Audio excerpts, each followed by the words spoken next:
안녕하세요. 지금 서울에 거주하고 있는 38살 아이 둘 엄마예요. 이혼한 지는 별로 안 되었어요. 솔직히 아이가 둘이나 있어서 이혼을 해야 하나 망설일 때도 많이 있었지만 내로남불 남편이랑 같이 살다가는 제 수명이 줄어들 것 같아서 이혼을 결심하게 되었어요. 솔직히 남편 노릇은 그렇다 해도 아빠 노릇만이라도 제대로 했다면 이 지경까지 오지는 않았겠지만 어쩌겠어요. 제가 선택한 남자인데. 지금이라도 반품해서 다행이라고 생각해요. 저희는 동아리 모임을 통해서 만나게 되었어요. 저 또한 활기찬 성격이었기 때문에 외향적인 남편과 잘 맞았죠. 그래서 주말에 같이 운동도 하면서 데이트를 즐겨 했어요. 색깔도 문제가 없었는데 아이를 낳고 키우면서 서로 얼굴 붉힐 일들이 많이 생기더라고요. 여보, 이번 주 주말에 날씨도 좋다는데 근교 놀이동산이나 갈까? 아니면 근처에 키즈카페 오픈한 곳 있다던데 거기 갈까? 나 좀 쉬자. 나 평일에 쎄 빠지게 일하는 거 뻔히 알면서 주말에 쉬는 것도 안 입고 와. 남편 좀 쉬는 게 그렇게 보기 싫냐? 주말에는 나도 좀 쉬자고. 아니, 애들이 평일에는 거의 집에만 있으니까 답답해하니까 그러지.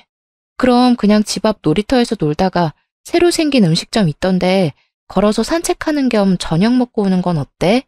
주말 이벤트로 좀 저렴하게 먹을 수 있는 것 같던데. 저녁은 안 돼. 나 애들이랑 약속 있어. 이번에 미국 갔다가 오는 친구 있어서 같이 얼굴 보기로 했어. 아, 뭐야, 쉬고 싶다며. 근데 어디 가? 그리고 친구?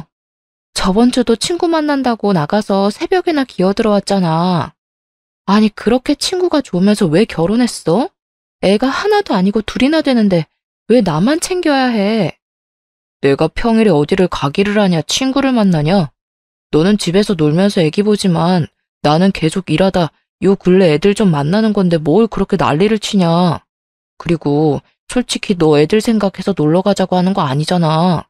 너가 놀러 가고 싶어서 그러는 거 아니야? 너가 가고 싶으면 직접 운전해서 가. 운전면허 어디다 쓰려고 그러냐? 나 어차피 그날 술 먹을 거라서 차 안 가져갈 테니까 당신이 차 써. 지금 애 하나도 아니고 둘을 내가 어떻게 데리고 다녀. 그리고 10살 넘은 애도 아니고 큰 애도 5살밖에 안 돼서 계속 신경 써야 하는데 내가 지금 애 둘을 데리고 나가는 게 내가 나가고 싶어서 그러는 거라고? 당신이 어떻게 그럴 수가 있어? 애는 나 혼자 만들었어? 아, 몰라. 너가 알아서 해. 이렇게 싸움을 끝내고 주말이 되니 남편은 아침부터 나갈 준비를 하는 거예요. 솔직히 저희 싸움이 마무리되지도 않았고 제가 계속 물건을 세게 내리는 등의 신경질을 냈는데도 아랑곳하지 않더라고요. 그래서 그냥 모임 안 가려고 내 화도 안 풀어주나 보다 생각을 했는데 이게 웬걸 저는 그냥 무시하고 콧노래 부르면서 샤워하는 모습이 너무 꼴보기 싫어서 결국 제가 먼저 말을 걸었어요. 어디가? 저녁 모임이라며. 그럼 낮에 애들이랑 좀 놀아주고 나가. 아, 원래는 그랬는데 친구가 일찍 보면 안 되겠냐고 하네. 그래서 점심, 저녁 먹고 올게. 나 밥 안 챙겨줘도 돼. 당신 편하겠네. 내가 알아서 밥도 챙겨 먹고. 이런 남편이 어딨냐? 아니, 그럼 점심부터 나가서 저녁에 다 돼서 오겠다고? 주말에 나 혼자 애 보라고? 아니, 평일에도 내가 다 보잖아. 일찍 올게, 일찍. 얘들아, 아빠 다녀올게. 내가 그렇게 화를 내는 상황인데도 본인은 기분이 좋은지 신나서 인사하며 현관을 나서더라고요. 그 모습을 보면서 이따 집에 못 들어오게 문을 다 잠궈버려야 하나라는 생각도 들었어요. 그러면서 저도 모르게 계속 시계를 보게 되더라고요. 자존심 상해서 먼저 연락은 하고 싶지 않았어요. 그런데 저녁 시간이 지나고 8시, 9시가 돼도 올 생각을 안 하더라고요. 신나서 나간 남편은 밤 11시가 돼서야 집에 들어왔어요. 그것도 술을 잔뜩 먹고 술 냄새를 풍기면서 들어왔어요. 정말 냄새가 너무 역해서 토가 나올 것 같았어요. 저는 애들 데리고 근교 키즈카페 다녀왔다가 씻기고 재우고 이제 좀 쉬려고 하는데 들어와서는 큰 소리로 애들을 찾으면서 애들을 만지려고 하더라고요. 아무래도 술 냄새가 심하게 나니 애들이 자면서도 뒤척이고 둘째는 울려고 하는 게 눈에 보였어요. 정말 힘들게 겨우 재운 건데 술 먹고 늦게 들어와서 애들부터 깨우려고 하는 남편을 보자니 속에서 열불이 나더라고요.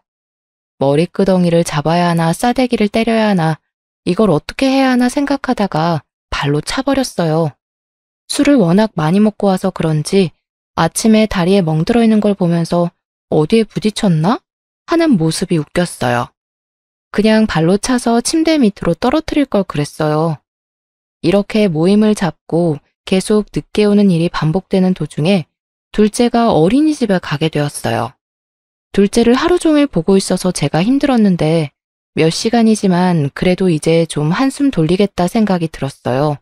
하지만 그런 평화도 오래 가지 못했어요. 둘째가 갑자기 저녁에 기침을 하면서 열이 오르더라고요.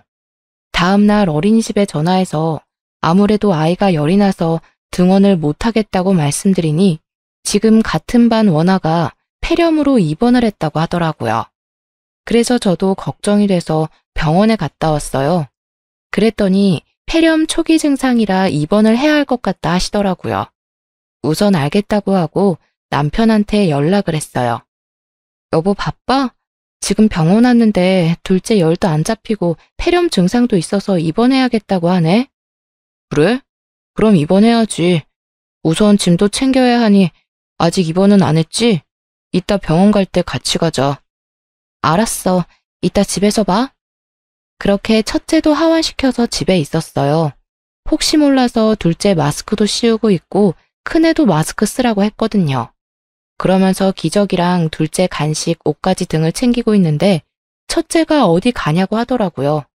그래서 동생이 아파서 병원에 가야 한다고 했어요. 그랬더니 그럼 자기는 누구랑 있냐고 해서 아빠랑 있을 거라고 말하니까 갑자기 울기 시작하더라고요. 첫째가 우니 둘째가 따라 울고 정말 이런 난장판이 없었어요. 때마침 남편이 와서 한 명씩 안아들고 겨우 달랬어요. 엘리베이터에서 나오는데 애들 울음소리가 들려서 놀랐잖아. 무슨 일이야? 내가 둘째랑 병원에 있어야 해서 큰애는 아빠랑 있어야 한다고 말하니까 갑자기 울더라고. 그랬어? 왜 그랬지? 아빠랑 둘이서 저녁도 먹고 지내면 동생이랑 엄마도 다시 집으로 올 거야. 며칠만 아빠랑 있는 거야. 싫어. 지아도 엄마랑 있을 거야. 나도 엄마랑 있을 거야. 애가 떼를 써서 어떻게 설명해야 하나 난감했거든요. 그런데 남편이 갑자기 헛소리를 하더라고요. 그냥 둘 다 데리고 가면 안 돼? 나 종종 야근할 때도 있고 출근하느라 정신없는데 큰애 깨우고 챙겨서 유치원 데려다 주는 것도 힘들 것 같은데. 아무래도 둘 다 자기가 보는 게 낫지 않겠어? 큰애가 엄마 찾기도 하고. 지금 그게 할 말이야? 내가 놀러 가니? 둘째가 아파서 병원에 가는데 거기가 무슨 좋은 곳이라고 애 둘을 다 데려가. 그리고 나는 안 힘들어? 애가 새벽에도 울어서 요즘 나 잠도 2~3시간밖에 못 잔 거 알잖아. 그럼 어머님이라도 부르던지. 어떻게 할 수가 없잖아. 애가 너만 찾는데. 주 양육자가 엄마다 보니 애들이 엄마를 찾는 것은 당연한 건데 애가 엄마만 찾는다고 아빠인 본인이 돌보려고 하는 게 아니라 엄마인 저한테 다 떠넘기기 식으로 데려가라는 말에 너무 실망스러웠습니다. 정말 아빠로서 무책임하다 느꼈어요. 노력조차 해보지 않았으니까요. 결국 합리화하는 남편에게 큰 소리를 내고 말았습니다. 당신이 아빠 노릇을 했어야 애가 아빠를 찾지. 아, 속 터져.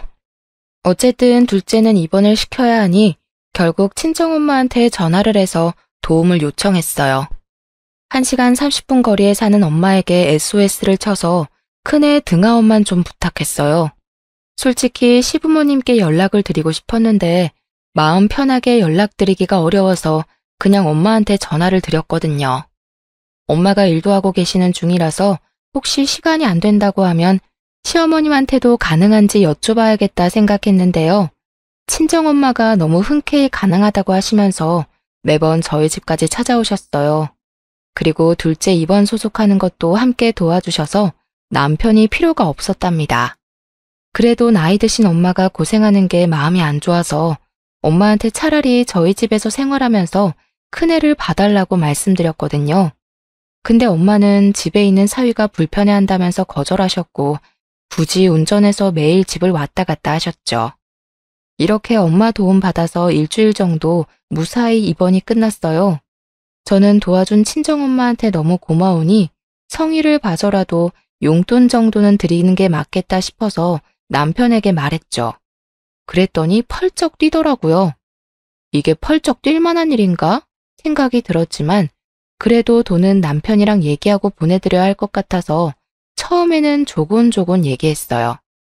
이번에 집에 가보니 엄마가 청소나 정리 같은 부분들도 해주셔서 너무 감사해서 그런데 한 50만 원 정도 용돈 드리는 건 어떨까? 뭐? 외할머니가 손주 보는 걸로 무슨 용돈을 드려. 우리가 뭐 돈이 남아도는 것도 아니고 그리고 계속 상주하신 것도 아니고 왔다 갔다 하시면서 애 유치원만 보낸 거잖아. 그리고 조금만 애들 데리고 있으면 내가 금방 퇴근해서 애들 씻겼는데 이게 돈까지 보낼 일이야?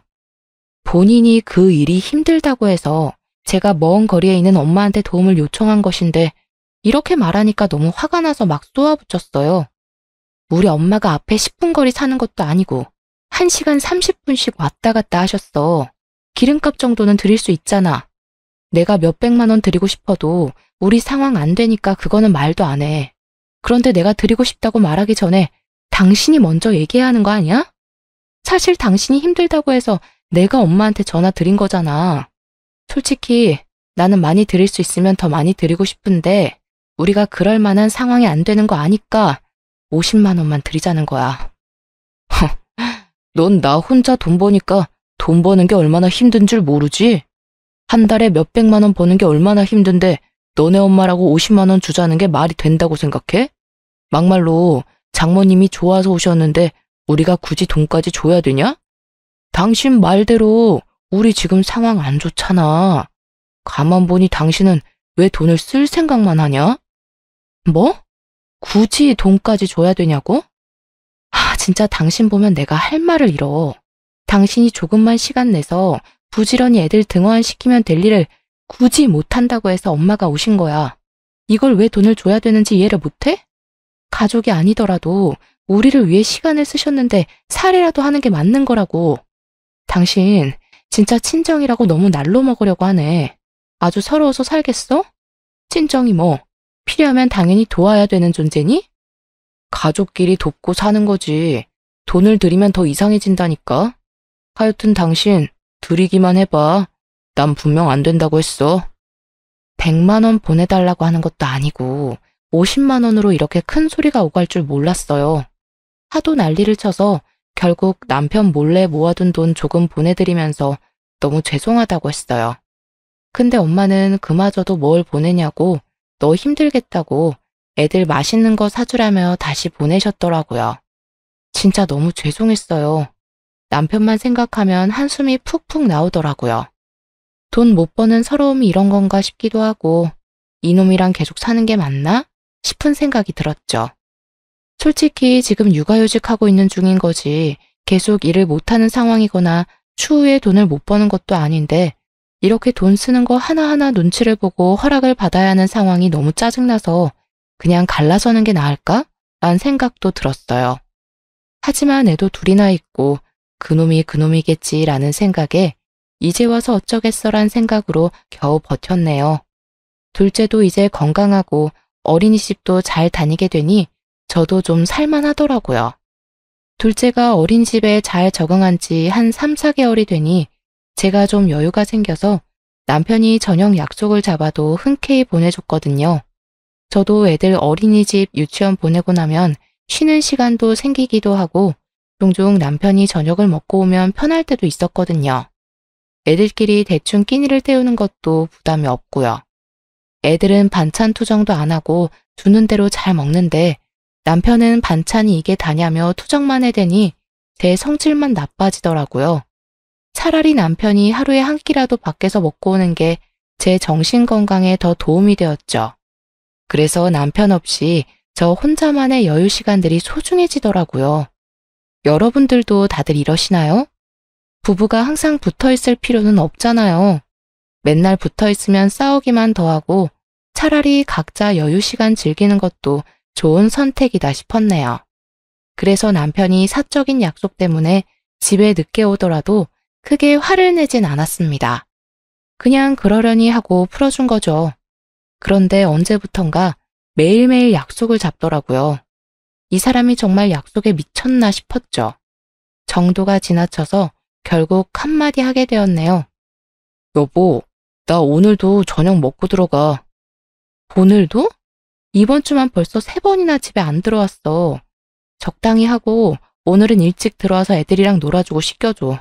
이제 큰애도 커서 내가 씻기기 힘들단 말이야. 당신이 같이 와서 씻기면서 책도 읽어주고 재워줘야 나도 집안일 빨리 마무리하고 좀 쉴 거 아니야. 오전 오후 애들 없는 시간에 띵까띵까 놀고 왜 나 있을 때 집안일 하려고 해? 네가 미리미리 하면 되잖아. 오전 오후에는 내가 집안일 안 해? 애들이 어지럽힌 거 치우고 빨래하고 반찬 만들고 내가 하는 일이 얼마나 많은데 논다고 얘기해? 아, 알았어. 오늘 일찍 들어갈게. 이따 봐. 저녁 메뉴는 미리 준비해놔서 남편이 곧 도착한다는 연락을 받고 식탁에 저녁을 차려놓고 기다렸는데요. 남편이 도착해서 옷 갈아입고 나오더니 자연스럽게 소파에 가서 앉더라고요. 뭐해? 당신 밥 차려놓은 거 안 보여? 빨리 식사부터 해. 그런데 남편이 이런 말을 하더라고요. 당신은 좋겠다. 나도 맨날 집에서 놀면서 지내고 싶다. 어떻게 그런 말을 입 밖으로 낼 수가 있지? 라는 생각이 들었어요. 지금 내가 만든 밥과 내가 청소한 집에 살면서 어떻게 그런 말을 내뱉을 수 있는지.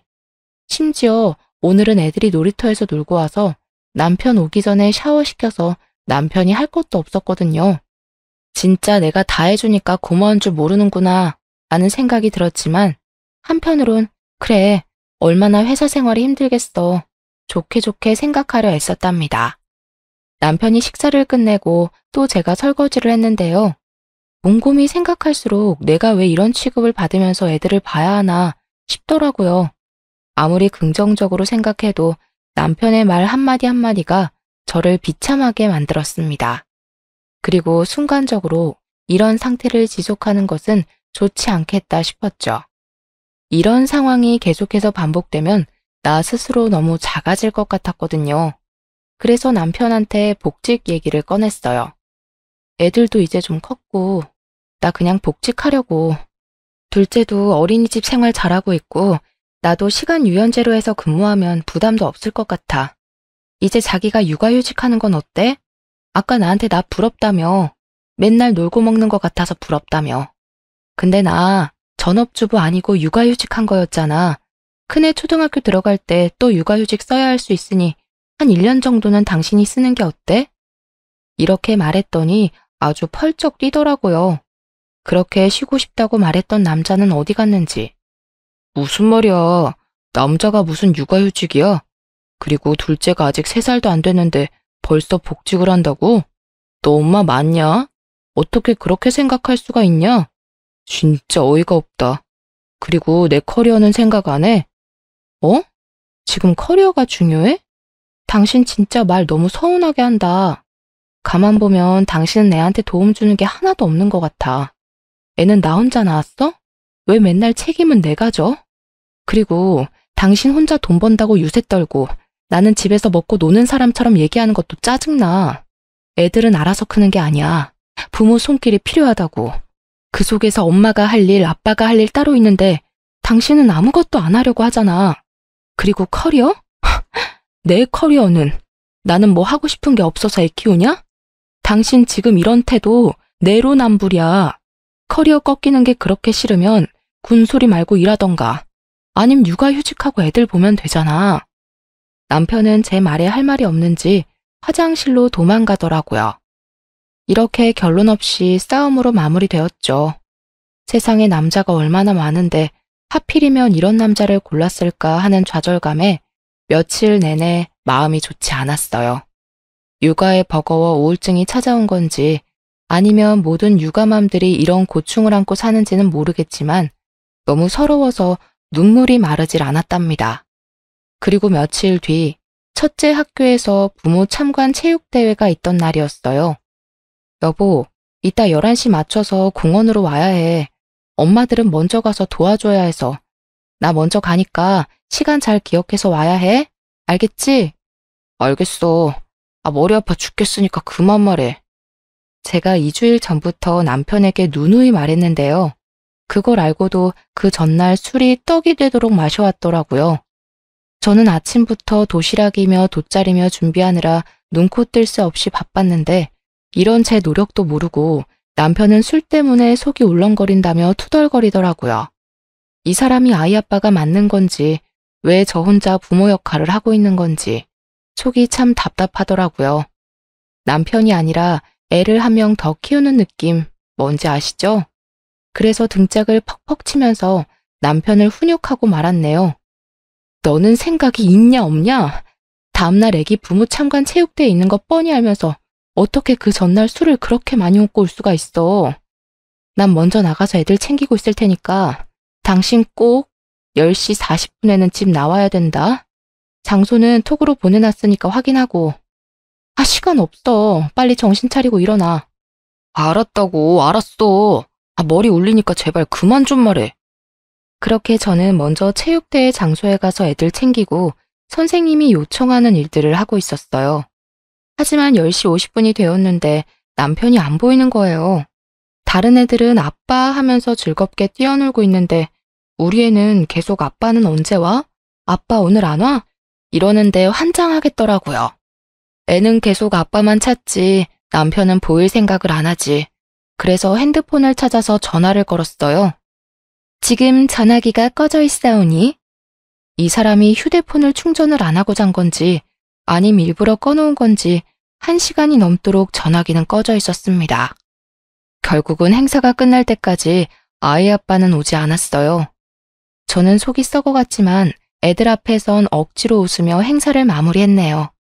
집에 갔더니 코 골면서 퍼질러 자고 있는 남편을 발견했습니다.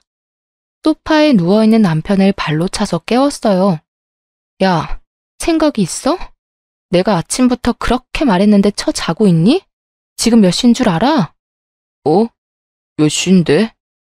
지금 오후 4시고 해가 지고 있다고 이 머저리야. 시간이 그렇게 됐어? 씻기 전에 잠깐 누워있다가 씻는다는 걸.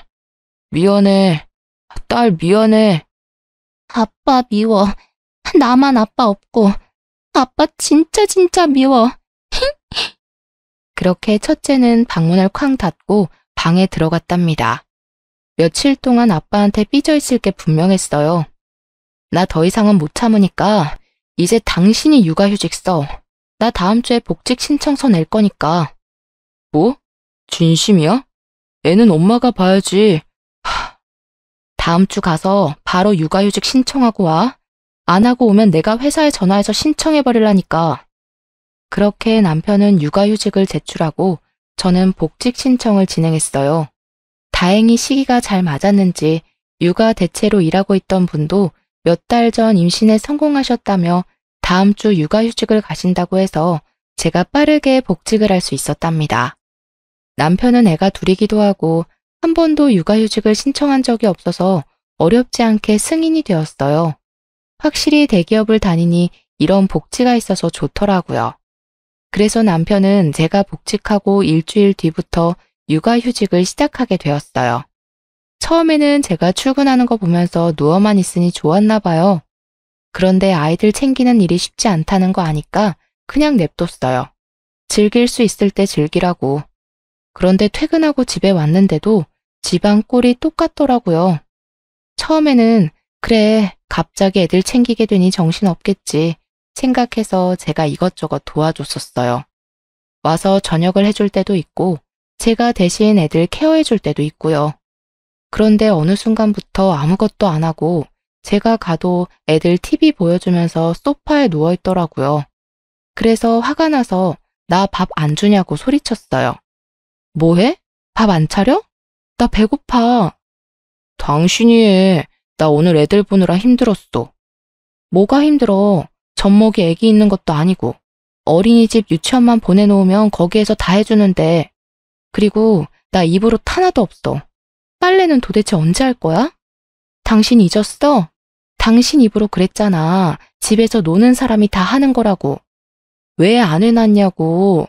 빨리 밥 차리고 집안일 해. 이렇게 쏘아붙이니 씩씩거리면서 일어나서 차리더라고요.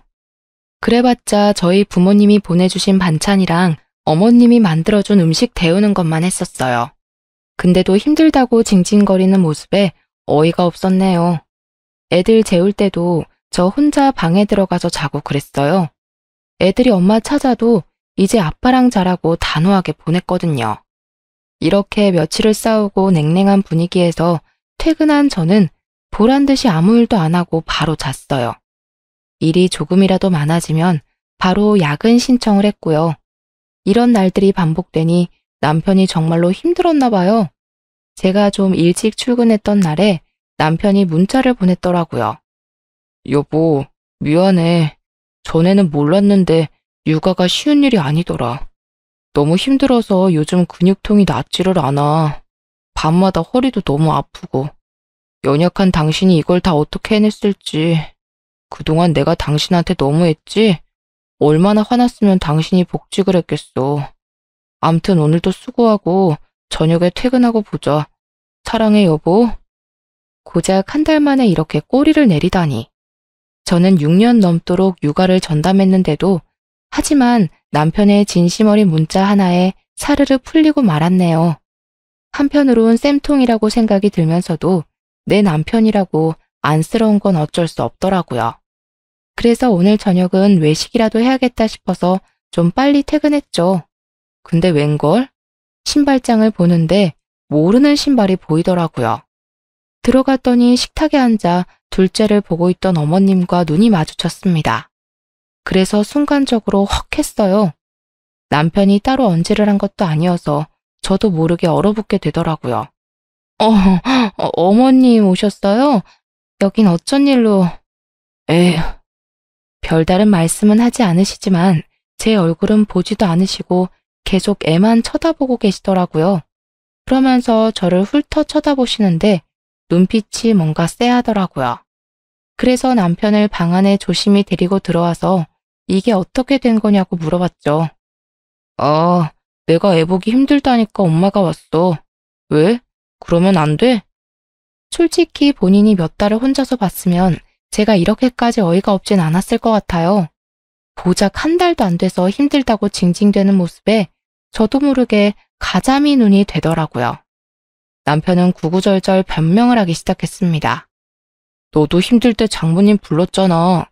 나도 우리 엄마한테 도와달라고 한 건데 대체 뭐가 문제야? 말이라도 해봐. 그렇게 째려보지 말고. 물론 힘들면 도움 요청할 수 있지만 태도가 정말 별로라고 생각했어요. 그리고 어머님도 계속 언짢게 쳐다보시니 저도 괜히 눈치 보이고 기가 죽더라고요.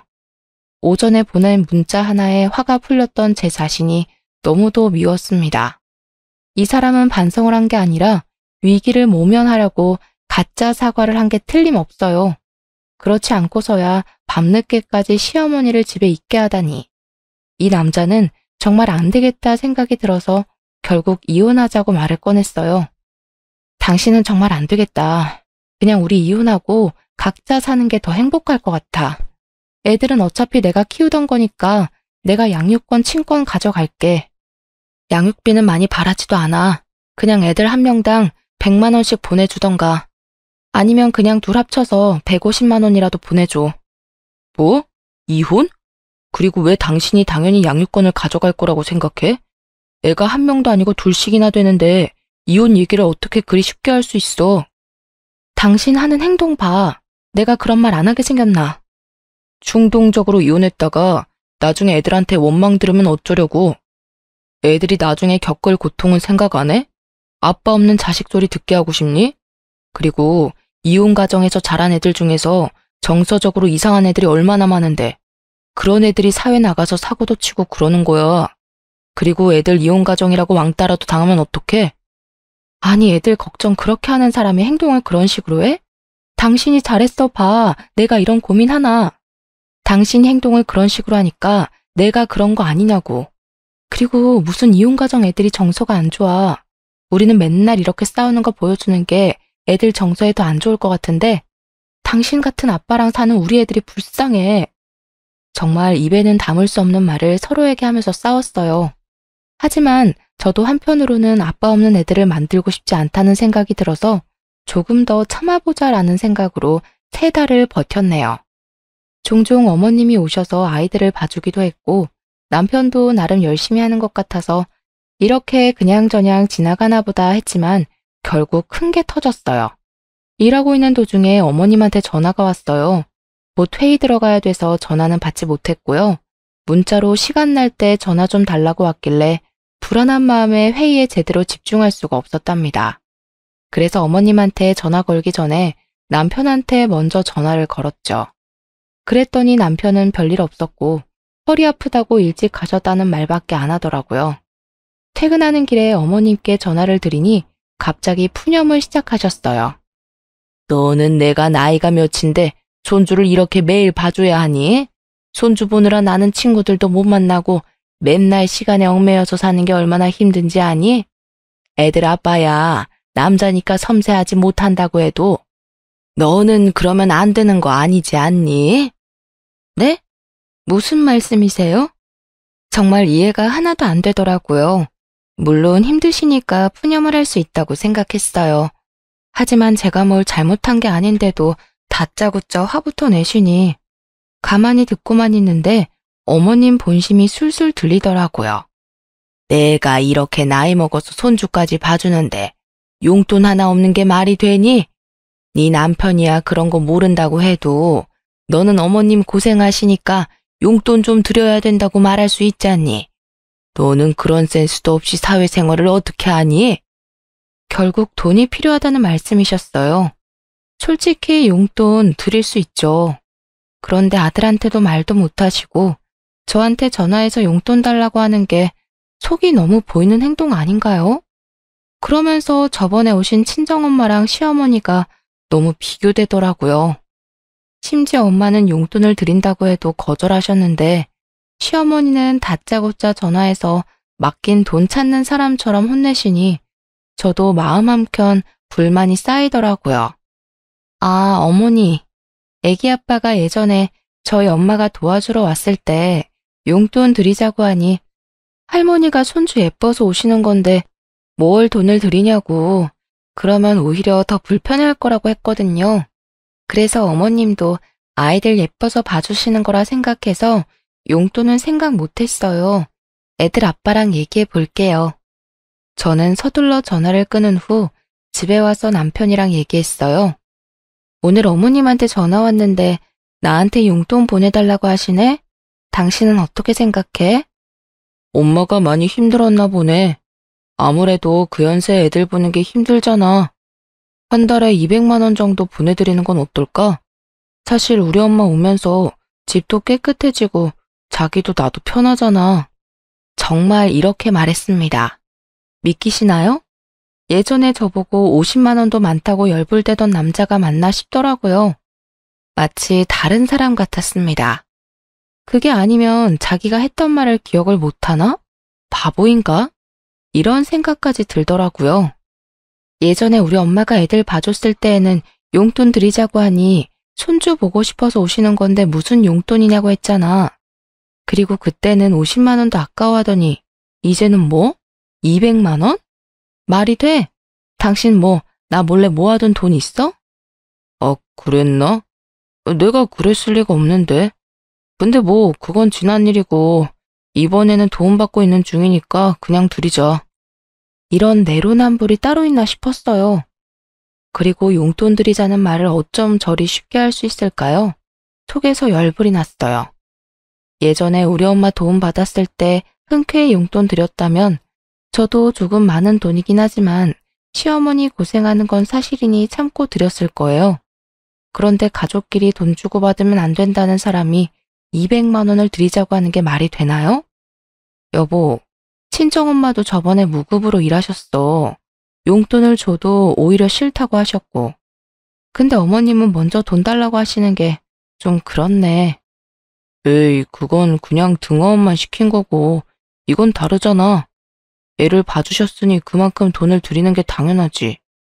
요새 육아만 하는 가정부 고용해도 200만 원은 줘야 되는 거 몰라?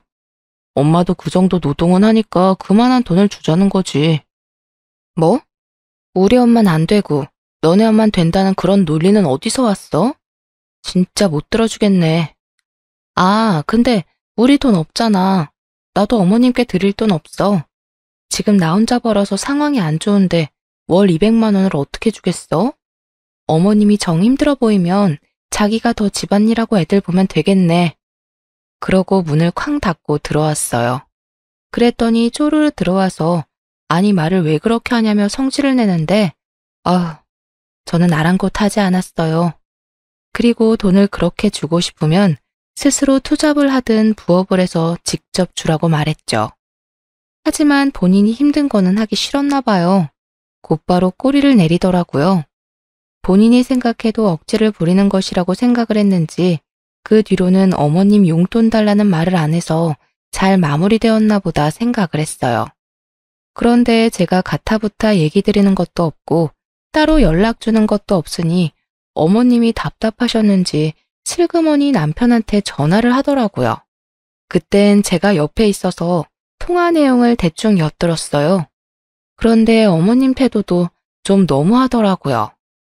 아들한테는 사근사근 고상한 말투로 그랬구나, 알겠어 라며 좋게 넘어가셨어요. 그런데 저는 만만하셨는지 1분 뒤에 갑자기 저한테 전화가 왔더라고요. 그러곤 대뜸 화부터 내셨어요. 이런 경우가 어디 있니? 예전에 너 우리 집에 인사 올 때부터 마음에 안 들었어. 너한테 우리 아들이 가당키나 하니? 아주 오냐오냐 해주니까 끝도 없이 기어오르려고 하는구나. 지금 너가 애들 엄마로 뭘 하고 있니? 우리 아들이 애들을 다 키우고 있는데 그럴 거면 너네 이혼해라 라고 말이죠. 저는 속으로 오히려 좋다라고 느꼈어요. 솔직히 저 스스로 긴가민가한 부분이 있었거든요. 그런데 오히려 성을 내시면서 당장 이혼하라고 하니 제 입장에서 거절할 이유가 없었죠. 네, 어머님, 맞는 말씀 하셨어요. 아무래도 저희가 이혼을 해야 할 것 같네요. 어머님이 말씀하신 대로 제가 분수 모르는 결혼을 한 것 같아서 이렇게 힘들게 사나 봐요. 그래도 애들 아빠라 어떻게든 데리고 살려고 했는데 어머님도 이렇게 사는 건 아니라고 하시니 그럼 그냥 이혼할게요. 계속 생각해왔던 말이라 그런지 아주 술술술 말이 나오더라고요. 그렇게 시원하게 쏟아내고 나니 마음 편하게 전화도 먼저 끊었죠. 어차피 애들 케어도 계속 제가 해왔어서 양육권을 갖고 오는 것에 대해서는 문제가 없다 생각했어요. 만약 남편 쪽에서 말도 안 되는 소리 하면 변호사를 통해서 소송을 준비할 생각도 하고 있었고요. 그런데 어머님이 뒷수습은 생각하지도 않고 내뱉은 말이었는지 남편이 들고 일어났죠. 당신 진짜 미친 거야? 이혼하라는 건 그냥 홧김에 말씀하신 거지. 그걸 네 알겠습니다 하고 넙죽하겠다는 건 또 뭐야? 당신 못 들었어? 어머님이 나 원래부터 마음에 안 드셨대. 처음부터 결혼시키고 싶지 않았대. 그러면서 이혼하래. 무슨 이혼이 애들 장난도 아니고. 그러는 당신은 찔리는 게 없어? 나한테 그동안 잘못한 거 없냐고. 내가 괜히 이혼 생각이 들었냐 이 말이야. 구구절절 말하기도 입 아프다. 사실 애들이 있을 때 할 이야기는 좀 아닌 것 같아서 엄마한테 애들을 1박 2일 정도 봐달라고 부탁했어요. 그동안은 남편과 말 한마디 안 하고 살았죠. 며칠 뒤 엄마가 애들을 데려가고 남편이 이상한 결심이라도 했는지 분위기를 잡더라고요. 그 모습이 어찌나 웃긴지. 제가 그렇게 힘들다고 뭐라고 할 때는 귓등으로도 안 듣고 이렇게 하면 이혼하는 거라고 얘기했을 때에도 그냥 이러다 말겠지 생각했었죠. 사실 저도 그냥 싸우다 말겠지 생각했는데 생각할수록 분하더라고요. 여보, 생각해봤어? 나는 정말 우리 이혼은 아니라고 생각해. 나 육아휴직도 하고 있고 애들 좀 더 크면 우리 사이도 괜찮아질 거고. 그리고 엄마도 그런 의도로 말한 거 아니라고 하던데. 그런 의도였던 아니던 간에 나는 이미 마음 굳혔어. 내가 계속 당신한테 얘기하고 요구하고 했을 때 당신은 관심도 없었고 그냥 그러다 넘어가겠지 생각했잖아. 나 이제 정말 당신한테 거는 기대도 없고 그냥 나 혼자 애 키우는 게 나을 것 같아. 그러니 그냥 서로 좋게 좋게 합의로 진행하자. 양육권이나 친권은 내가 가질게. 친권도? 친권은 내가 가져야 하는 거 아닐까?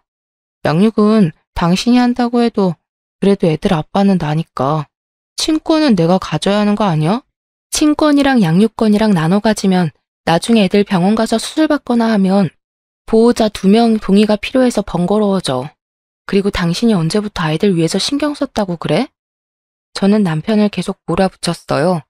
만약 합의해주지 않으면 나는 변호사 선임해서 소송으로 갈 생각도 있다 말하니 남편이 움찔하더라고요. 솔직히 본인도 소송으로 가도 승산 없는 게임이라고 생각했는지 그 뒤로는 그냥 알겠다고 했어요. 사실 결혼 생활한 지는 약 7, 8년 정도 되어요. 제가 약 6년 정도 육아를 하고 남편이 한 7, 8개월 정도 아이를 돌봤고요. 그렇게 저는 복직하고 1년 만에 이혼 도장을 찍게 되었네요. 중간중간 어머님이 전화하셔서 그런 뜻으로 말한 게 아니다라고 설득도 하시고 회유도 하셨어요. 그런데 사실 제가 아니다 생각을 하면 마음을 잘 바꾸지 않거든요. 오히려 저한테 이혼하라고 하셨던 분이 이러니까 웃기기도 했어요. 어머님이 원하시는 대로 애들 아빠랑 헤어지게 되었으니 저한테 따로 전화하지 않으셨으면 좋겠어요. 혹시 하시고 싶은 말이 있으시다면 애들 아빠한테만 하시면 될 것 같아요. 하고는 전화번호도 차단했어요. 예전 같았으면 정말 상상도 못할 일이죠. 그런데 저도 이제는 뭐 안 볼 사람인데 나 편한 대로 살아야지란 마음이 생기면서 눈치도 안 보고 하고 싶은 대로 행동하게 되었네요. 이후 과정은 합의로 원만하게 진행이 되었어요. 몇 차례 남편이 울면서 다시 생각하자고 말하긴 했지만 악어의 눈물 같아 보였어요.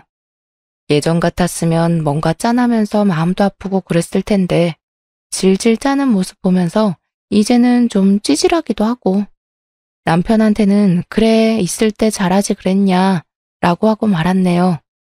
제가 생각이 안 바뀌는 걸 알고 나서는 더 이상 남편도 저를 설득하지 않고 최대한 원활하게 상황을 마무리하려고 노력하더라고요. 그래서 지금은 남편한테 양육비 받으면서 애들이랑 부모님이랑 같이 살고 있어요. 아무래도 제가 회사를 다니면서 아이 둘을 케어하는 게 힘들더라고요. 그래서 재산 분할로 받은 돈이랑 저희 부모님 전세 자금이랑 합쳐서 회사 근처에 집 하나 장만하고 부모님이랑 아이들이랑 같이 살고 있어요. 아이들은 2주에 한 번씩 아빠 집으로 놀러 가요. 그럴 때 저는 친구를 만나거나 부모님 모시고 1박 2일 여행을 가면서 힐링 생활을 하고 있어요. 제 마음이 편하니 아이들도 편안해 보여요. 이게 맞는 것인지 저도 무척 고민을 많이 했답니다. 결론적으로 보면 아이들도 부모님이 맨날 만나서 싸우는 모습을 보지 않아서 편안하고 저 또한 집에 들어가는 것에 스트레스 받지 않아서 좋더라고요. 혹여나 이혼 가정이라는 꼬리표가 아이들의 정서에 영향을 끼치면 어쩌나 고민도 참 많이 했는데요. 아직 다 크진 않았지만 우리 꼬맹이들이 아빠 보고 싶다는 말은 안 꺼내더라고요. 그리고 첫째 아이가 엄마가 웃고 있어서 지아도 행복해 라고 말하더라고요. 그렇게 다시 얘기를 하고 저 정말 열심히 살았었네요. 결혼하고 헤어지기로 결심하기까지 고민이 많으시겠지만 내로남불로 힘든 분들이 있다면 본인을 위한 선택이 무엇인지 한번 고민해보라고 말씀드리고 싶네요. 지금까지 제 사연 들어주셔서 감사합니다.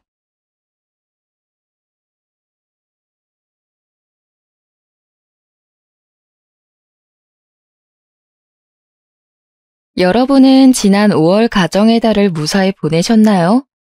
어릴 때는 5월의 가정행사는 물론 지역이나 학교의 행사도 많고 날씨도 화창해서 5월이 참 좋았는데 결혼하고 나니 5월이 그다지 행복하지는 않은 것 같습니다. 사실 저는 가정의 행복을 기원한다는 가정의 달 5월에 시부모님과 연을 끊게 되었어요. 처음에는 사랑하는 남편의 부모님이니 어지간하면 잘 참고 살아보려고 했는데 저도 남편도 도저히 그냥 지낼 수가 없었습니다. 지금도 시부모님을 생각하면 가슴이 답답하고 부하가 치밀어 오르지만 이렇게 글이라도 써야 제 속이 풀릴 것 같아 사연을 보내게 되었어요. 생각해보면 저와 시부모님이 처음부터 사이가 안 좋았던 것은 아니었습니다. 결혼 전, 아니지, 신혼 때까지만 해도 저와 시부모님의 사이는 정말 좋았어요. 그 당시 시부모님은 잘 나가는 집안의 딸을 며느리로 얻었다고 하시며 동네방네 자랑을 하시고 다니셨습니다. 사실 우리 부모님은 제가 어릴 때부터 고급 중식당을 운영하고 계셨는데 그곳이 꽤 잘 되고 있었거든요. 본점은 물론이거니와 분점도 대박이 난 덕에 저는 항상 부유하게 살았고 결혼 후 신혼집도 친정에서 마련해 주셨습니다. 그런다고 시댁이 못 사는 집은 아니었어요. 남편은 정형외과 의사이고 시부모님은 퇴직한 공무원이십니다. 부유하지는 않아도 부족하지는 않은 집안이라 신혼집을 충분히 마련해 주실 수도 있었지만 그래도 결혼해서 눈치 보며 살지 말라는 의미로 친정에서 집을 마련해 주셨어요. 그 덕에 저와 남편은 큰 빚 없이 아주 수월하게 신혼생활을 시작하게 되었죠. 이렇게 제가 적지 않은 예단에 신혼집까지 마련해왔기에 시부모님은 저를 처음에는 떠받들어 주셨습니다. 딱 결혼 후 1년까지만요. 우리의 첫 결혼 기념일이었습니다. 저는 부모님의 영향을 받아 중식 조리사 자격증을 따서 부모님의 가게에서 같이 일을 하고 있었어요. 그날 저녁 남편과의 첫 기념일을 어떻게 보낼지 고민하며 퇴근을 하는데 시어머니한테 전화가 왔습니다. 너희들 오늘 첫 결혼 기념일이지? 같이 저녁도 먹고 축하해주고 싶은데 잠깐 우리 집에 좀 오렴. 아, 오늘요? 다음엔 안 될까요? 오늘은 그냥 저희 둘이 오붓하게 시간을 보내고 싶은데 다음에 시간 되시면 시댁 어른이 오라고 하면 그냥 네 하고 오는 거야. 알겠니? 지금 퇴근길인 것 같은데 얼른 집으로 오거라. 저는 갑자기 오라는 시어머니의 말씀이 당황스러웠지만 그래도 우리의 첫 결혼 기념일이니 시어머니가 무슨 선물이라도 준비하셨나 싶었습니다. 그렇게 시댁에 도착했는데 선물은커녕 저녁 식사조차도 준비가 하나도 되어 있지 않았어요. 어머니, 오늘 같이 저녁 먹자고 부르신 거 아니었어요? 그리고 아버님은요? 지금 잠깐 친구 만나러 가셨다. 내가 곰곰이 생각해 보니까 지난 1년간 우리 집 음식에 대해서 너한테 하나도 알려주지 않았더라고. 그래서 이제 우리 집에서 저녁 같이 먹으면서 우리 집 음식 만드는 법을 전수해 주마. 너도 이제 우리 집 며느리 1년 차니 어느 정도 우리 집에 적응은 되었을 것 아니니 이제 본격적으로 한번 우리 집 며느리 노릇 해보자꾸나. 네? 그럼 지금부터 재료 손질을 하고 음식을 만들자고요? 그래. 자, 일단은 우리 지훈이가 갈비찜과 갓 담근 겉절이를 좋아하니까 일단 재료 손질부터 하자. 솔직히 중식당 주방에 있으면서 칼질이야 많이 해봤기에 눈 감고도 할 수는 있지만 저는 오늘 새벽부터 식당에서 일하고 와서 너무 피곤했습니다. 새벽부터 주방에서 일했는데 퇴근해서까지 시댁 주방에서 일하고 싶지는 않았어요. 어머니, 죄송한데 차라리 오늘은 그냥 시켜 먹어요. 저 오늘 새벽부터 식당에서 일하고 와서 너무 피곤하네요. 그냥 주방에서 음식이나 만드는 게 뭐가 그리 피곤하다 그러니? 나도 도울 테니까 얼른 채 썰고 재료 손질하자. 조금 있으면 지훈이 도착한단 말이야. 시어머니는 막무가내로 제게 칼과 도마를 쥐어주셨고 저는 어쩔 수 없이 시어머니의 지시에 따라 식재료 손질을 시작했습니다. 시어머니가 분명 도와주신다고는 했지만 옆에서 말로 지시만 하시더라고요. 그러기를 한참 후 남편이 시댁에 도착했습니다. 우리 아들 왔어? 오늘도 환자 보느라 피곤했지? 잠깐만 소파에서 쉬고 있어. 나랑 은혜랑 얼른 우리 아들 좋아하는 갈비찜이랑 겉절이 만들어서 줄게. 아니 엄마, 오늘 우리 결혼기념일을 축하해 주려고 불렀으면 집에 있는 엄마가 음식을 미리 해놨어야 하는 거 아니야? 솔직히 은혜도 오늘 새벽부터 출근해서 피곤한 사람이야. 게다가 은혜는 내일도 새벽부터 출근해야 하는데 이제 음식 준비해서 먹고 치우고 하면 우리 도대체 언제 집에 가서 언제 쉬라고? 그래도 첫 결혼기념일에 이렇게 다들 모여서 같이 음식 만들어 먹고 하면 명절 분위기도 나고 좋잖아. 이참에 은혜한테 우리 집 음식에 대해서도 알려주고 너도 너가 좋아하는 음식들 먹고 말이야. 우리 집 음식에 대해서 뭘 알려줘? 솔직히 말해서 엄마보다 은혜가 더 음식 맛깔나게 잘해. 오히려 음식 배워야 할 사람은 은혜가 아니라 엄마라고. 뭐? 아니, 제가 결혼 전에는 그저 효자였는데 결혼하더니 점점 이상해지는 것 같아. 은혜야. 우리 아들 요새 힘든 것 같은데 음식이랑은 잘 챙겨주고 있니? 너가 아무리 새벽에 일어나서 온종일 음식을 만든다고 해도 네 남편 밥 잘 챙겨줘야 해. 맞벌이여도 반드시 남편의 밥은 챙겨야 한다. 그게 우리 집 며느리들의 도리이고, 알겠니? 아무리 그래도 저는 새벽 6시에 나가야 하고 남편은 6시에 일어나는데 어떻게 밥을 차려요. 그리고 지훈 씨가 애도 아니고 배고프면 알아서 차려 먹든지 나가서 사 먹든지 해야지. 제가 어떻게 음식을 다 차리고 챙겨줘요, 어머니. 어머, 얘 좀 봐라. 너도 시어미한테 말대꾸하는 거야? 저번에 본 내 친구 옥정이 알지? 그 집 며느리는 의사인데도 자기 남편한테 꼬박꼬박 아침밥 차려주고 점심 도시락도 챙겨주고 저녁밥도 아주 진수성찬으로 차려준다더라. 다른 집은 의사, 변호사 며느리도 없고 그 며느리들이 요리도 잘하고 부지런해서 그 집 아들들은 아침밥 다 얻어먹고 출근한대. 근데 우리 집은 조리사 며느리 얻었는데 아들이 아침밥도 못 얻어먹고 다닌다는 게 말이 되니? 사실 시어머니 지인의 며느리들은 하나같이 의사, 변호사와 같은 직업을 가졌습니다. 그래서인지 시어머니는 지인 모임을 다녀오시면 의사, 변호사 며느리를 가진 지인들을 많이 부러워하셨어요. 저도 그 부분은 알고는 있었지만 그래도 제게 대놓고 표현은 하지 않으셔서 그냥 그러려니 하고 말았습니다. 그래서 엄마는 무슨 요리사인 은혜가 마음에 안 든다는 거야? 갑자기 그런 말이 왜 나와? 엄마야말로 오늘 참 이상하네. 생각해보면 그렇잖아. 다들 의사, 변호사인 며느리 얻었는데 나만 이게 뭐야? 지훈이 너가 뭐가 부족한 아이도 아닌데. 시어머니는 그날따라 제 앞에서 대놓고 다른 집 며느리 직업과 저의 직업을 비교해 대시는데 사실 이런 경우는 결혼 후 처음이라 너무 당황스러웠습니다. 시어머니께 화를 내야 할지 아니면 그냥 가만히 있어야 할지조차도 전혀 몰랐어요. 어떻게 사람 앞에 세워놓고 말을 그렇게 해? 엄마 지금 말 실수한 거야. 이게 뭐야. 엄마 때문에 괜히 우리만 기분 안 좋아졌잖아. 오늘은 우리 그냥 갈게. 다음에 준비 다 하고 불러. 괜히 바쁜 사람 부르지 말고. 남편은 멍하게 서 있는 저의 팔을 끌고 시댁을 박차고 나갔습니다. 저는 시어머니의 말씀에 기분이 많이 상했지만 남편이 저보다 더 크게 화를 내는 것 같아 제가 오히려 말을 못하겠더라고요. 집에 도착한 남편은 오히려 제게 미안하다고 하며 사과를 하는데 솔직히 이게 남편의 잘못은 아니잖아요. 게다가 남편은 중간에서 최선을 다한 것을 알기에 그냥 알겠다고 하고 말았습니다. 그 뒤로 시어머니는 제게 따로 전화하시지는 않았고 한 달이라는 시간이 흘러 시어머니의 생신날이 다가왔어요. 사실 작년에는 첫 생신 기념으로 제가 해외로 여행을 보내드렸기에 한국에서 같이 보내는 생신은 이번이 처음이었습니다.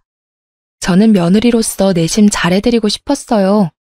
남편 역시 계속 시어머니의 생신을 신경 쓰는 눈치이기에 제가 먼저 남편에게 어머니의 생신을 어떻게 보낼지 물었습니다. 사실 말이야, 얼마 전에 어머니랑 나랑 좀 심하게 다퉜었잖아. 그래서 신경이 조금 쓰이기도 해서 말인데 이번에 생신상 좀 잘 차려주면 안 될까? 엄마도 당신한테 미안하다고도 하고 또 요리사 며느리가 해주는 생일상 받고 싶다고도 하더라고. 그래? 알겠어. 그래도 내 직업이 음식 만드는 사람인데 어머니 생신상은 직접 차려드려야지. 어머니 생신날 연차 쓰고 음식 준비해 볼게. 남편이 이렇게 이야기하는데 생신상을 준비 안 할 수가 없겠더라고요. 그래서 저는 시어머니 생신날 연차까지 써가며 온종일 지지고 볶고하며 여러 가지 요리를 했습니다. 그리고 그날 저녁 남편과 저는 음식을 한가득 들고 시댁으로 향했어요. 그런데 시댁은 불이 꺼져 있고 아무도 없었습니다. 이상하다. 왜 아무도 없지? 잠깐 어디 가셨나? 한번 엄마한테 전화해 볼게. 남편은 당황해하며 핸드폰을 꺼내 시어머니한테 전화했습니다.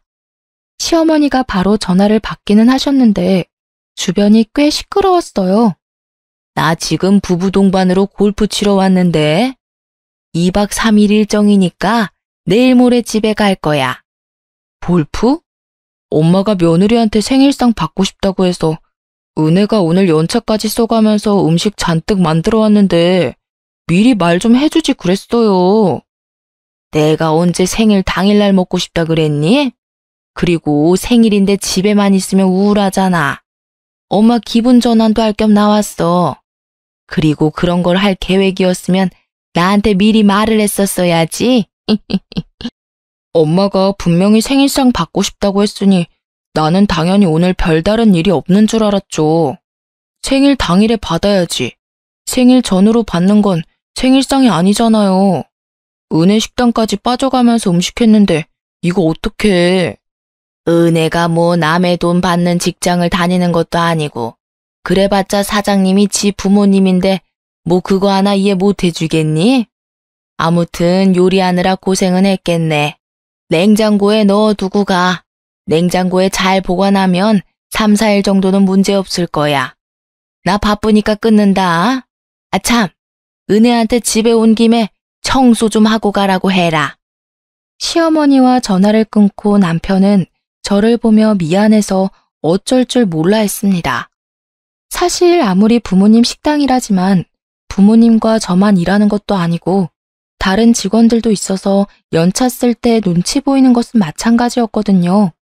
그렇게 눈치 보며 연차 쓰고 온종일 불 앞에서 열심히 요리했는데 결과는 시어머니 얼굴도 못 보고 이렇게 나오니 참 허무했습니다. 그래도 남편이 너무 미안해해서 무작정 화를 낼 수는 없겠더라고요. 미안, 내가 중간에서 말을 잘못 전달했나 보다. 오늘 식당까지 빠져가며 온종일 요리하느라 힘들었을 텐데 이를 어째? 이렇게 될 줄 알았나 뭐. 어쩔 수 없지. 그냥 냉장고에 음식 넣어두고 우린 얼른 가자. 같이 얼른 음식 준비하고 우리끼리 맛있는 거 먹으러 가자. 우리 여보 오늘 정말 고생 많았으니까 내가 오늘 풀코스로 쏠게. 그날 밤 남편과 저는 제가 평소에 좋아하는 양고기와 시원한 맥주를 먹으며 음식하며 쌓인 피로도 풀고 화를 식혔습니다. 사실 많이 짜증났지만 그래도 남편이 제 옆에서 제 편이 되어주어서 정말 고마운 날이었어요. 이틀 후 가게 브레이크 타임 시간에 잠시 휴식을 취하고 있는데 시어머니한테 전화가 왔습니다. 나다. 음식은 잘 먹었다. 중국집 딸이라 그런지 음식 솜씨는 나쁘지 않더구나. 그런데 내가 그때 너 청소하고 가라고 한 거 못 들었니? 듣기는 했는데 왜 그러세요? 그럼 며느리가 돼서 당연히 청소하고 갔어야 할 것 아니니? 생각을 해봐라. 나이든 시부모가 골프 치고 오면 당연히 힘들지 않겠어? 그럼 며느리가 시어른들 집에 오는 날 맞춰서 깔끔하게 청소도 좀 해놓고 해야지. 안 그래? 부모님이랑만 같이 일을 해서 그런가 융통성도 좀 없는 것 같고 눈치도 없는 것 같고 그러네. 저는 제가 왜 그렇게 해야 하는지 잘 모르겠네요. 제가 시부모님을 모시고 사는 것도 아니고 따로 사는데 굳이 그렇게까지 해야 하는 건가요? 지금 시어미 말에 토를 다는 거니? 정말 기가 막히네. 시어머니는 제 말에 기가 막힌다고 하셨지만 저 역시 마찬가지였습니다. 일이 있어서 출장을 다녀오신 것도 아니고 친구들과 놀러 가셨는데 며느리가 어른들 돌아오시는 날 맞춰서 집안 청소를 해야 한다뇨. 그런데 더 기가 막히고 어이없는 것은 지금부터였습니다. 그건 그렇고 골프 모임 지인들이 며느리가 중국집 딸이라고 하니까 다들 네 음식 솜씨 좀 확인하자더라. 마침 이번에 내가 음식을 살 차례거든. 특별히 너 쉬는 날인 월요일에 지인들 초대할 테니까 너가 중화식으로 다 멋들어지게 요리 좀 해와라. 네? 어머니 모임에서 제가 요리를 하라고요? 그래. 다른 집 며느리들도 다 했어. 직업이 의사의 변호사인데도 말이야. 너는 중국집 딸이니 당연히 해야 하는 것 아니니? 솔직히 그동안 너가 너무 바빠 보여서 그냥 있었는데 중국집 며느리 음식 솜씨 좀 보자고 난리란다. 참, 자식들이 의사의 변호사고 잘 살아서 입맛이 고급이거든? 그러니까 짜장이나 짬뽕 같은 흔한 음식 말고 유산슬이나 양장피, 이런 고급 요리로 준비해야 한다. 시어머니는 저에게 황당한 부탁을 하시고 전화를 끊으셨습니다. 저는 기가 막혀서 바로 남편에게 이 사실을 알렸어요. 남편은 저보다 더 어이없어하며 일단 본인이 어머니와 통화를 해보겠다고 했습니다. 잠시 후 남편에게 전화가 왔어요. 진짜 미안한데 이번 한 번만 당신이 수고 좀 해주면 안 될까? 생각보다 엄마가 많이 강경하시네. 엄마가 그동안 거기 모임에서 다른 집 며느리들 밥상 받으면서 부러웠었나 봐. 솔직히 음식은 다른 집 며느리들보다 당신이 훨씬 더 잘하니까. 그 사람들한테 자랑하고 싶으셔서 그러시는 것 같아. 남편의 말을 들어보니 며느리로서 시어머니의 지인분에게 밥 한 번 차려드리는 건데 그게 뭐 그리 어렵나 하는 생각이 들었습니다. 게다가 저는 요리하는 직업을 가졌잖아요. 그래서 기왕 이렇게 된 김에 시어머니의 어깨가 으쓱해지도록 최선을 다해 준비해야겠다고 생각했습니다. 알겠어. 정 그렇다면 음식하지 뭐. 그럼 그날 같이 가줄 수는 있는 거지? 월요일이랬지? 아, 맞다. 그날 나 지방으로 의료봉사 가는 날이야. 당신 혼자 가야 할 것 같은데 어쩌지? 병원에서 단체로 움직이는 거라 미룰 수가 없어서. 의료봉사인데 어쩔 수 없지. 알겠어. 어떻게든 한번 해볼게. 결국 엄마의 도움을 받아 음식을 준비하게 되었습니다. 저는 쉬는 날도 반납하고 요리하시는 엄마에게 너무 죄송해서 혼자 하려고 했는데 엄마는 이럴 때 며느리 노릇 잘해야 평생을 편하게 살 수 있다고 하시며 두 팔 걷어 도와주셨어요. 엄마와 함께 요리를 마친 후 중국 요리와 잘 어울리는 고량주도 준비했습니다. 중국 술이 도수가 높긴 하지만 목 넘김이 좋고 오늘 준비한 음식과 잘 어울려서 곁들여 마시면 아주 좋겠다고 생각했거든요. 이렇게 술에 후식까지 완벽하게 챙겨서 시댁으로 가려는데 음식이 너무 많아 도무지 혼자서 옮길 수가 없겠더라고요. 그래서 어쩔 수 없이 엄마와 함께 시댁에 가게 되었습니다. 어머, 사돈도 오셨어요? 오랜만이네요. 잘 지내셨죠? 시어머니는 지인분들에게 우리 엄마와 저를 소개하며 아주 환하게 웃으셨고 저와 엄마는 정성껏 준비한 음식을 차렸습니다. 지인분들은 저와 엄마의 음식을 맛보더니 손맛 좋은 사돈과 며느리를 둬서 좋겠다며 시어머니를 부러워했어요. 잠시 후 야심차게 준비한 술이 오가며 분위기는 점점 화기애애해졌습니다. 특히 시부모님은 그날따라 술이 잘 받는다며 많이 드셨어요. 아무래도 며느리가 요식업에 있다 보니까 음식에 대해서는 하나를 알려주면 열을 하더라고요. 그래도 음식들이 나쁘지 않죠. 제가 특별히 부탁했습니다. 다들 입맛에 맞는 것 같아 다행이에요. 정말 부럽네요. 우리 며느리는 평생 공부만 해와서 그런지 아무리 음식에 대해서는 알려줘도 잘 모르더라고요. 어머, 그래도 며느리가 피부과 의사잖아요. 요새 피부과 의사가 얼마나 인기가 많다고요. 어디 가서 우리 며느리 피부과 의사라고 그러면 인기 최고일 것 아니에요. 그런 며느리 뒀으면 됐지. 무슨 음식까지 알려주려고 그래요. 내가 그런 며느리 뒀으면 업고 다니겠구만. 고작 음식점 하는 며느리보다는 100배, 1000배 낫죠. 시어머니가 뒷말을 흘려가며 말씀하셨지만 저는 똑똑히 들었습니다. 엄마 역시 그 이야기를 들었는지 헛기침을 하며 당황하는 표정을 지으셨어요. 그래도 사람 욕심이 끝이 없네요.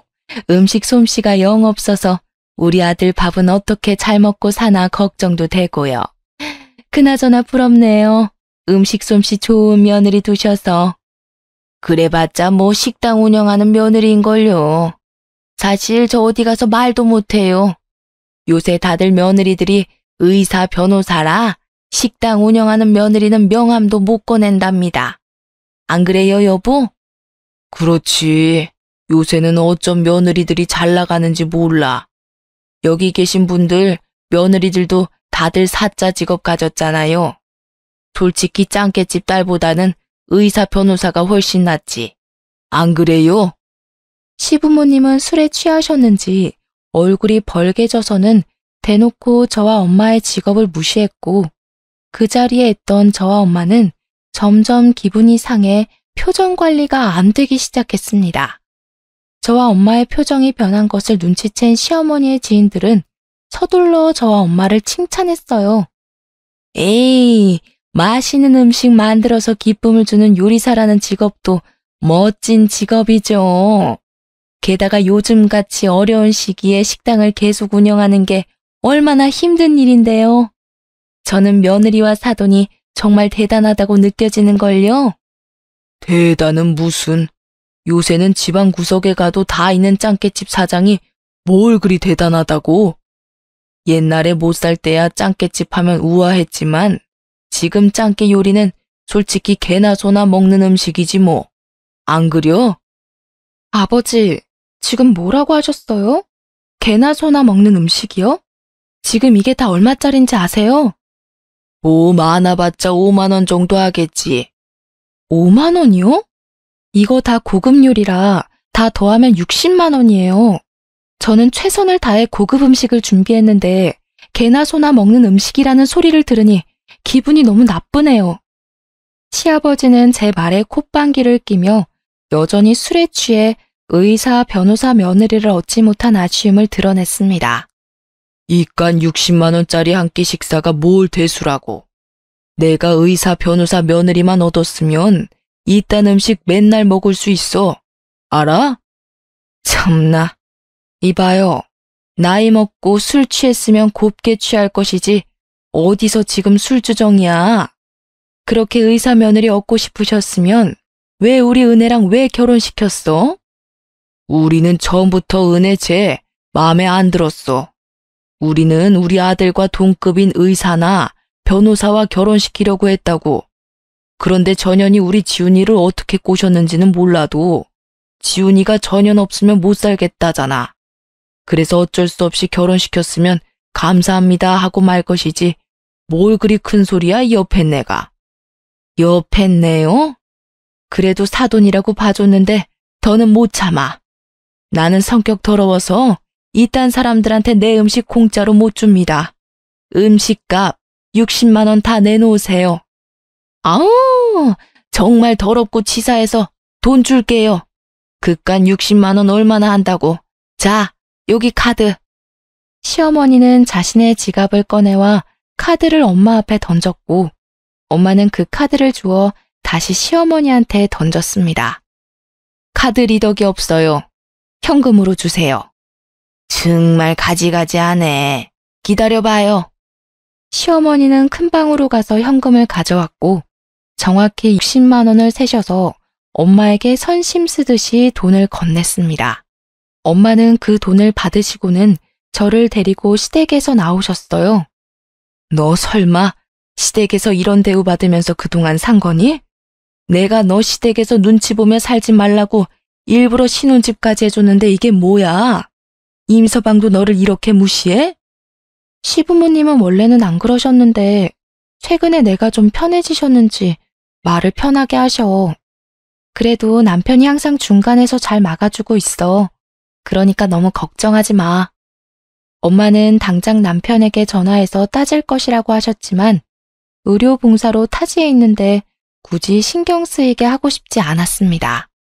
시부모가 너한테 뭐라고 하든 말든 너 할 말 다 하고 살아. 너 그 집에서 눈치 볼 것 없어. 임서방도 너 안 도와주면 당장 이혼해. 알겠어? 많이 화가 나고 흥분한 엄마를 겨우 진정시키고 엄마는 친정집에, 저는 우리 집에 도착했습니다. 집에 와서 잠시 쉬고 있는데 시어머니한테 전화가 왔어요.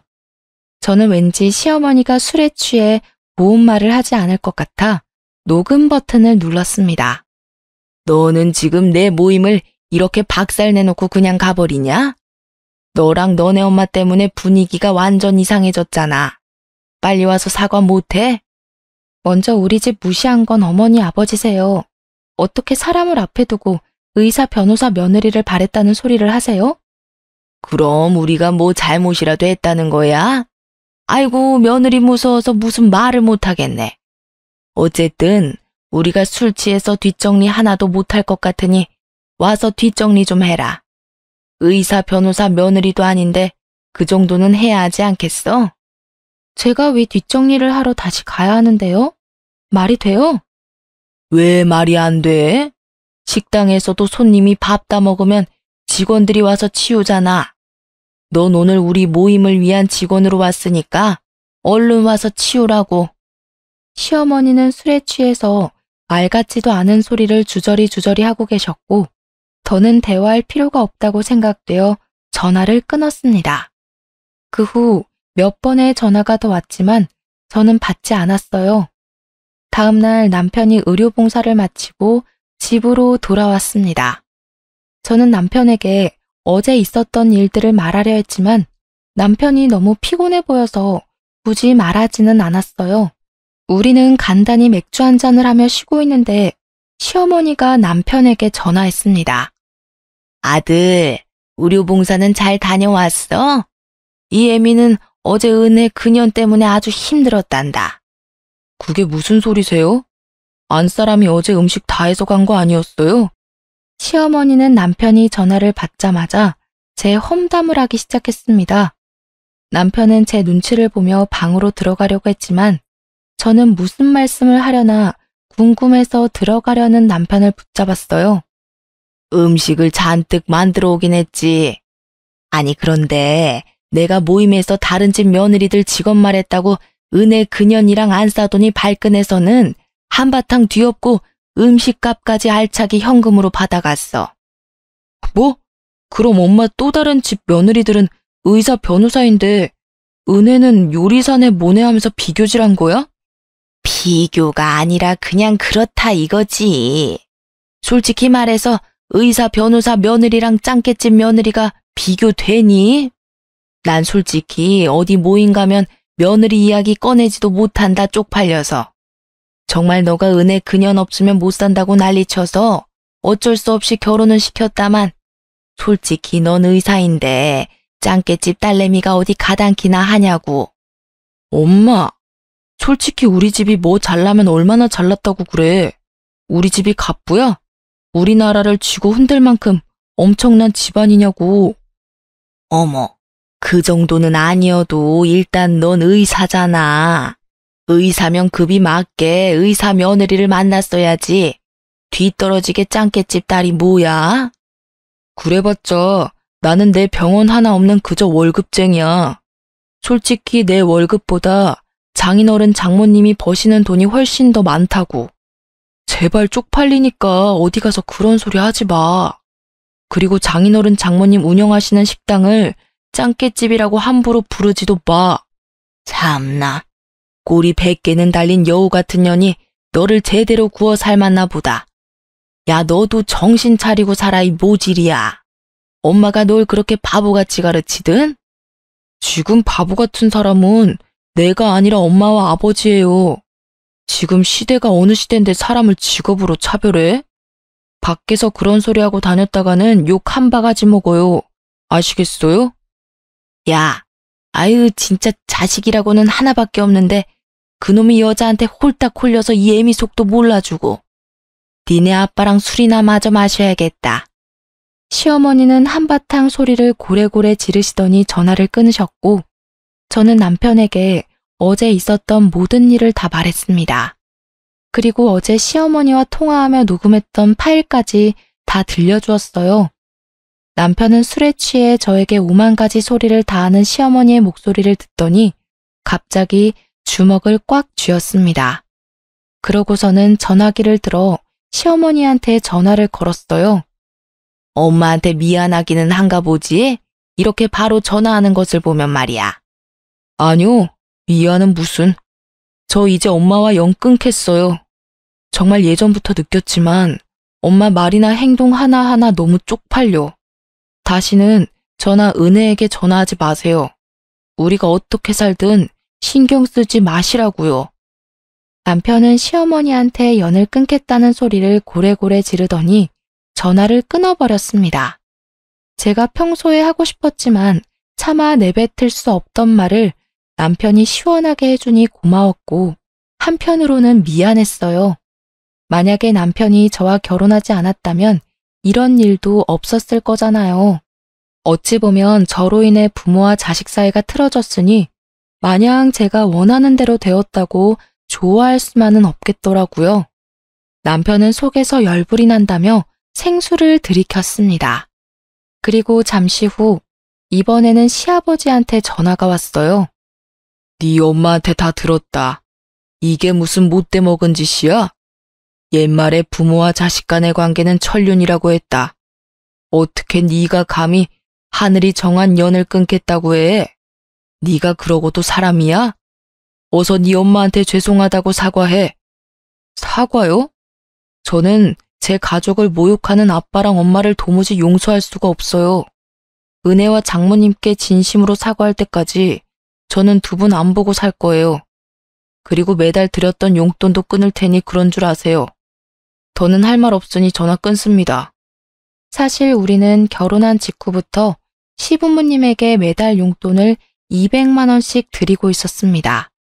시부모님은 젊을 때 공무원 생활을 하셔서 퇴직연금을 받고는 계시지만 그 돈으로 지인들과 골프 치시고 값비싼 명품들을 사셨어요.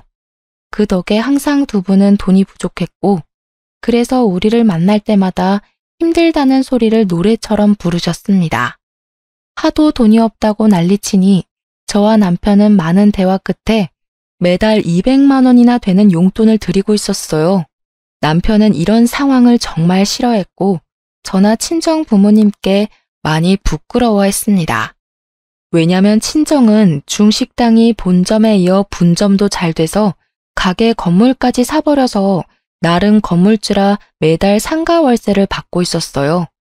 그래서 귀한 사위라며 엄마가 항상 값비싸고 좋은 것들만 듬뿍 챙겨주셨거든요. 그래도 남편이 저랑 친정 부모님께 미안해하며 중간 역할을 잘 해주어서 다달이 시댁에 큰 용돈을 보내는 것에 대해 저도 찬성을 했었습니다. 들었지? 이제 우리 집으로 용돈 200만 원 보내지 마. 차라리 그 돈 우리 저축을 하든지 투자를 하든지 해서 우리 미래를 위해서 쓰자. 알겠지? 그리고 그동안 우리 부모님이 당신한테 막말하며 상처 줬던 거 내가 대신 사과할게. 이제는 우리 둘만 바라보면서 평생 행복하게 살자. 남편의 진심 어린 사과에 저는 크게 감동하였습니다. 사실 전날 사건 이후로 엄마는 물론이거니와 아빠까지 얼른 이혼하라고 하셨어요. 그래서 남편에게 이혼하자고 말을 해야 하나 망설였는데 남편이 먼저 연을 끊겠다고 하니 저는 당연히 사랑하는 남편을 믿고 선택하기로 했습니다. 그 뒤로 남편은 칼같이 시부모님의 용돈을 끊어버렸어요. 시부모님은 다달이 들어오던 200만 원이라는 거금이 사라지자 애간장이 타셨는지 매일같이 술을 드시고는 퇴근 시간에 맞춰 막무가내로 찾아오셨습니다. 우리가 문을 열어주지 않으면 문을 열어줄 때까지 행패를 부리셨죠. 저와 남편은 이웃 주민들에게 피해갈까봐 눈치 보여서 어쩔 수 없이 시부모님이 오실 때 문을 열어드렸어요. 그렇게 시부모님은 우리 집에 오시면 항상 우리 집 물건을 죄다 부숴놓았습니다. 솔직히 그 모습을 보며 경찰에 신고해버릴까도 생각했지만 그래도 남편의 부모님인데 경찰서까지 가게 되면 얼마나 마음이 아플까 싶어 참았어요. 그러던 어느 날, 그날도 시부모님은 우리 집에 와서 깽판을 치고 계셨습니다. 아무래도 안 되겠다. 오늘 부모님 집에 가서 결판을 짓고 올 테니까 내가 늦더라도 기다리지 말고 먼저 자. 뭘 어쩌려고 그래? 남편의 눈은 분노에 뒤집혀 있었고 저는 왠지 남편이 시댁에서 큰 사고를 치고 올 것만 같아 불안했습니다. 그렇게 남편과 시부모님이 떠나고 1시간이나 지났으려나요? 경찰서에서 전화가 왔습니다. 남편 문제로요. 저는 이게 무슨 일인가 싶어 놀란 가슴을 부여잡고 경찰서로 달려갔어요. 은혜야, 사실 나 집에 가서 내 돈으로 샀던 명품 가방, 골프채, 가전제품 다 부숴버렸어. 그러지 않으면 내가 더 큰일을 저지를 것만 같았거든. 그런데 일이 이렇게 될 줄은 몰랐어. 정말 미안해. 굳건하고 강인하던 남편이 엉엉 울면서 저에게 이 말을 하는데 가슴이 찢어질 것만 같았습니다. 상황을 보아하니 남편은 너무 화가 나서 시댁으로 쫓아가 그동안 사들인 모든 것들을 다 부숴버렸고 다급한 시부모님은 남편을 경찰에 신고했어요. 부모가 자식을 경찰에 넘긴 이 상황이 기가 막혔지만 저는 최대한 차분하게 경찰에게 그동안 있던 일들을 진술했습니다. 다행히 이전에 우리 집안 물건을 다 부숴놓았을 때 저는 혹시 몰라 그때마다 사진을 찍어놨었거든요. 그 모든 것들이 증거자료가 되어 쌍방 합의로 일이 잘 마무리되었습니다. 그 이후로는 한동안 시부모님이 우리를 찾아오지 않았어요. 시부모님과 연을 끊으니 저와 남편은 아주 행복했습니다. 마음이 편해서인지 아기도 생기게 되었죠. 아기가 생겼다고 친정 부모님께 말씀드리자 두 분은 왜 아기를 가졌냐며 난리가 나셨습니다. 아기를 가졌다고? 이 상황에서? 너는 둘이 빨리 헤어지라니까 나중에 이혼하기 힘들게 왜 아기까지 가졌어? 엄마가 걱정하는 마음 뭔지는 잘 아는데 지훈 씨 중간 역할을 아주 많이 잘해주고 있어. 나는 그런 지훈 씨 믿어. 친정 부모님은 그래도 제 걱정이 된다며 저를 안타까워하셨지만 저는 제 남편을 믿기에 걱정이 전혀 되지 않았습니다.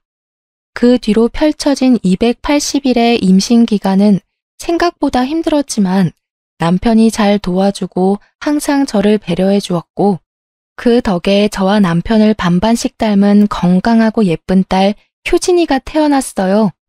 엄마가 된 후로 저는 육아에만 전념하기 위해 가게도 잠시 쉬게 되었습니다.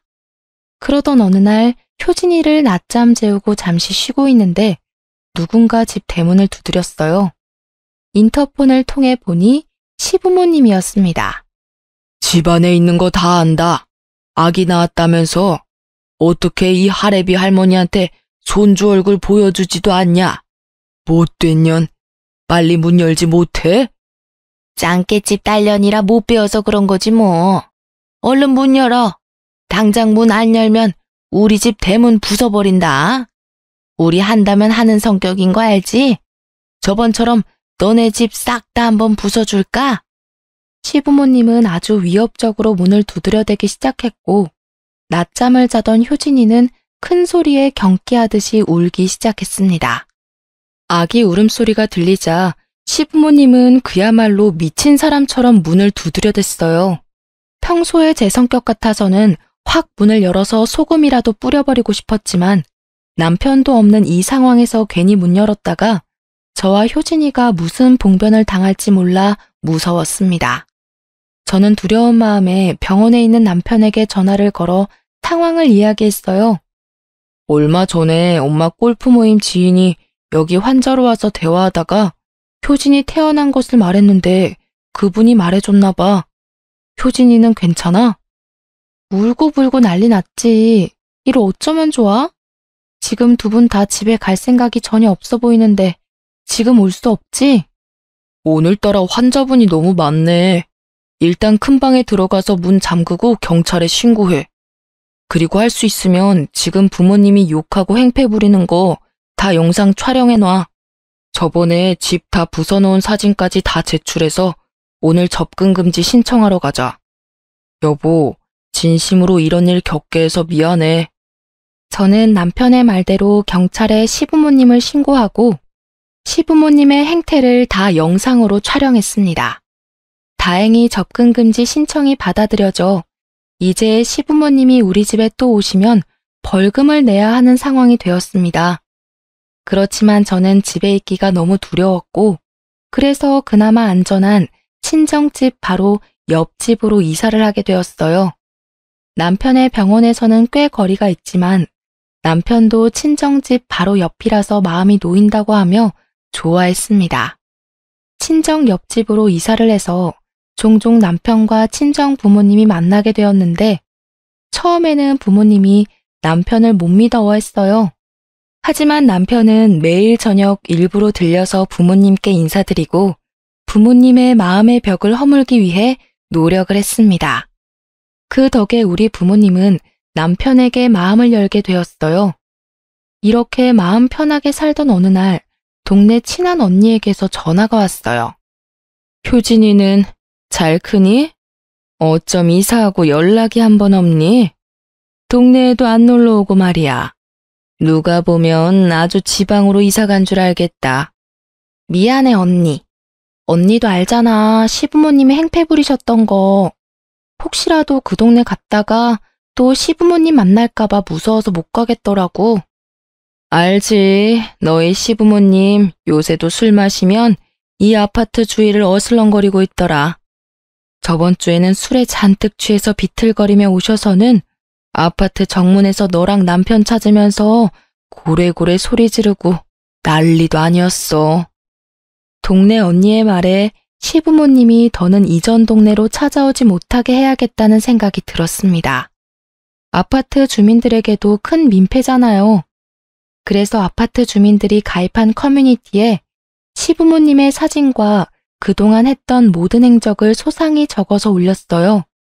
그리고 모든 내용을 A4 용지 한 장으로 간략하게 정리해서 아파트 곳곳에 붙였습니다. 물론 시부모님 사진과 함께요. 사실 남편의 부모님이니 이렇게까지는 않으려고 했는데 워낙에 시부모님이 아파트에서 행패를 부리고 다니며 피해만 주고 다니시니 남편도 글이라도 써서 붙이라고 하더라고요. 그리고 며칠 뒤 동네 언니에게 전화가 다시 왔습니다. 시부모님이 또 술에 취해서 아파트 정문에서 난동을 피웠는데 제가 붙이고 인터넷에 올린 글을 본 아파트 주민 대다수가 다들 손가락질하며 욕설을 퍼부었다고 해요. 그 뒤로 몇 달이 지났는데 지금까지는 시부모님이 아파트 근처에 나타나지 않았다고 합니다. 지금은 효진이의 재롱을 보며 아주 행복하게 살고 있어요. 친정 부모님은 처음에는 효진이를 그다지 탐탁지 않게 생각했는데 요새는 효진이의 얼굴을 조금이라도 자세히 보겠다며 효진이와 같이 거실을 기어다니시기까지 한답니다. 효진이 덕에 요새는 친정 부모님도 저도 남편도 웃을 일만 가득하네요. 2023년 남은 하반기도 효진이와 우리 모든 가족이 매일 이렇게 웃으며 살았으면 좋겠습니다. 참, 이것도 알려드려야겠네요. 얼마 전에 친정엄마가 단골 가게로 장 보러 갔다가 우연히 제 시부모님에 대한 근황을 듣게 되었거든요. 지금 어찌 사시는 줄 아세요? 남편이 용돈을 끄는 후로도 여전히 명품만 찾고 골프만 치러 다녔다고 합니다. 그런데 그게 좀 비싸나요? 당연히 매달 받는 연금으로도 해결되지 않았고 카드 돌려막기에 대출까지 받았다고 해요. 지금은 빚더미에 앉아 마지못해 살고 계시며 근처 상가에서 두 분 다 청소부로 일하고 있으시대요. 그런데 평생 공무원으로 책상에 앉아 계시던 분이 청소 일을 잘할 수 있겠나요? 하루가 멀다고 건물 관리인에게 혼만 나고 있답니다. 저의 이야기는 여기까지입니다. 마지막으로 항상 제 곁에서 저를 지켜주고 보호해준 우리 남편에게 사랑하고 정말 고맙다는 말을 전해주고 싶네요. 지금까지 제 사연 들어주셔서 감사합니다.